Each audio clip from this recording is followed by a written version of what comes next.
కర్నూలు జిల్లా తిప్పలదొడ్డిలో చిరుత సంచారం ప్రజలకు భయాందోళన కలిగించింది. గ్రామ శివార్లోని ఓ కొబ్బరి చెట్టు పైకెక్కిన చిరుత కిందికి దిగలేక పైనే ఉండిపోయింది. గమనించిన గ్రామస్తులు భయంతో పరుగులు తీశారు. ఫారెస్ట్ అధికారులకు సమాచారం ఇచ్చారు.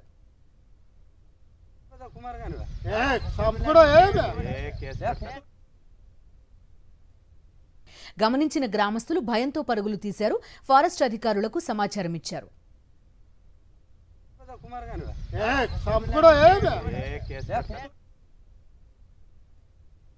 గమనించిన గ్రామస్తులు భయంతో పరుగులు తీశారు. ఫారెస్ట్ అధికారులకు సమాచారం ఇచ్చారు.